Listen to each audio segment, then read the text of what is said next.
और इसी बीच इस वक्त की बड़ी खबर दिल्ली से बीजेपी केंद्रीय चुनाव समिति की बैठक अब से थोड़ी देर में शुरू होने वाली है। जेपी नड्डा पार्टी मुख्यालय पहुंच गए। बैठक में हरियाणा जम्मू कश्मीर चुनाव को लेकर के कुछ प्रत्याशियों के नामों पर मुहर लग सकती है। तो इस वक्त की बड़ी खबर दिल्ली से बीजेपी मुख्यालय में एक बड़ी बैठक, अब से थोड़ी देर में बीजेपी की अहम बैठक केंद्रीय चुनाव समिति की बैठक होने वाली है। पीएम मोदी भी मीटिंग में पहुंच सकते हैं। हरियाणा जम्मू कश्मीर चुनाव को लेकर के बैठक, कुछ प्रत्याशियों के नाम पर मुहर संभव है।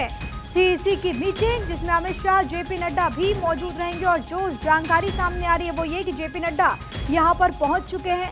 संभवतः प्रधानमंत्री भी इस बैठक में शामिल होंगे। हरियाणा और जम्मू कश्मीर में विधानसभा चुनावों को लेकर के सरगर्मियां तेज है। हरियाणा में जहां पर बीजेपी के सामने हैट्रिक लगाने की चुनौती, तो वहीं जम्मू कश्मीर चुनाव भी पार्टी की साख का सवाल। आर्टिकल 370 और धारा 35A के हटने के बाद पहला चुनाव घाटी में, जब जम्मू कश्मीर के लोग अपनी सरकार चुनने जा रहे हैं। 18 सितंबर को जम्मू कश्मीर में पहले फेज का मतदान होगा। 25 तारीख को दूसरे दौर की वोटिंग, 1 अक्टूबर को अंतिम चरण के लिए वोट डाले जाएंगे। हरियाणा में सिर्फ एक फेज है 1 अक्टूबर, जिसमें सभी 90 सीटों पर मतदान होगा।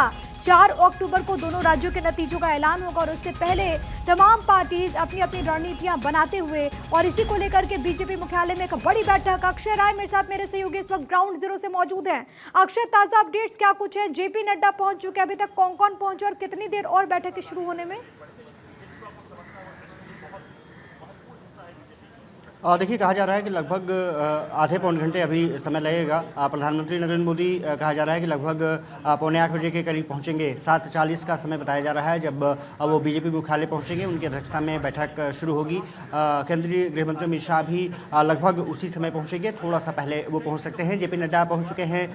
इसके अलावा केंद्रीय चुनाव समिति के जो सदस्य हैं, अधिकतर लोग यहाँ पर पहुँच चुके हैं। केंद्रीय मंत्री जितेंद्र सिंह भी इस बैठक में मौजूद रहेंगे। ये कहा जा रहा है कि बीजेपी पहले फेज में जो सीटें हैं उसको लेकर के चर्चा करेगी। खास करके 24 सीटें पहले फेज में हैं और इसके अलावा जम्मू जो संभाग से जुड़े जो क्षेत्र हैं, लगभग 43 सीटें हैं, उस पर सभी सीटों पर चर्चा की जाएगी, ये खबर आ रही है। इसके अलावा 7 से 8 सीटों पर जो कश्मीर वैली का इलाका है वहाँ पर भी चर्चा की जा सकती है। तो कुल मिलाकर के लगभग 50 सीटों पर जम्मू कश्मीर के लिए चर्चा बताई जा रही है कि संभव हो सकती है। और आज की बैठक हरियाणा को लेकर के नहीं है, सिर्फ जम्मू कश्मीर पर चर्चा के लिए ये बैठक बुलाई गई है, क्योंकि प्रधानमंत्री लेट पहुंच रहे हैं। उनके कार्यक्रम महाराष्ट्र और राजस्थान में लगे हुए थे, तो वो लगभग 7:40 या 45 मिनट के करीब बीजेपी मुख्यालय पहुंचेगा और उसके बाद बैठक शुरू होगी। तो ये माना जा रहा है कि जम्मू कश्मीर के जो सीटें हैं, खास करके फर्स्ट फेज में, क्योंकि 27 तारीख अंतिम तिथि है जब नॉमिनेशन करना है, उससे पहले ही 24 सीटें जो उसको क्लियर करनी है। इसके अलावा जैसा हमने जिक्र किया कि 43 सीटें जम्मू संभाग से संबंधित और लगभग घाटी की जो 7 से 8 सीटें हैं, लगभग 50-51 सीटों पर आज बताई जा रही है कि चर्चा पूरी कर ली जाएगी और मुहर लगा दी जाएगी। ये माना जा रहा है कि आज देर रात या फिर एक अपडेट ये कि प्रधानमंत्री नरेंद्र मोदी 7:40 के लगभग वहां पर पहुंचेंगे और उसके बाद पीएम की अध्यक्षता में ये बैठक शुरू होगी। दूसरा जो बड़ा अपडेट अक्षय दे रहा है वो ये कि ये जो बैठक है वो सिर्फ और सिर्फ जम्मू कश्मीर चुनाव को लेकर के है। हरियाणा के लिए संभवतः दूसरी बैठक बुलाई जाए और इसमें भी जम्मू कश्मीर की जो विधानसभा की सीटें हैं, थोड़ी विधानसभा की सीटों को लेकर के चर्चा और प्रत्याशियों को लेकर के यहाँ पर मंथन हो। लेकिन अक्षय, अंदर खाने से क्या खबर है, क्या पैमाना होगा? क्योंकि जाहिर है कि रेस में कई नाम है, पार्टी किन मसलों पर विचार करें, और क्योंकि अब राम माधव को भी एक बड़ी जिम्मेदारी दी गई प्रभारी के तौर पर जी किशन रेड्डी के साथ। और देखिए, सबसे बड़ी बात ये रही है कि राम माधव जब आरएसएस में थे, जम्मू कश्मीर में लगातार वो सक्रिय रहे और इसीलिए बीजेपी संगठन में उनको लाया गया, उनको चुनाव प्रभारी बनाया गया है और उनसे फीडबैक ली गई है। कोर ग्रुप की जब बैठक कई बार हुई है, खास करके अमित शाह और जेपी नड्डा के निवास पर, और तमाम बातें वहाँ पर लगभग क्लियर कर ली गई हैं। और बीजेपी पर दबाव भी है कि जल्द से जल्द सीट फाइनल किया जाए और बीजेपी जो स्थानीय यूनिट चाहती है, जम्मू कश्मीर की यूनिट चाहती है कि जल्द से जल्द सीटों का बंटवारा कर दिया जाए, ताकि जो प्रत्याशी उनके पास पर्याप्त समय मिल सके। और निश्चित रूप से बीजेपी के लिए इस हाथ का चुनाव भी है, क्योंकि जिस तरह से धारा 370 हटाई गई, इस बार लिटमस टेस्ट बीजेपी के लिए होने जा रहा है कि किस तरह से वो फैसला जम्मू कश्मीर के लोग उसको मानते हैं।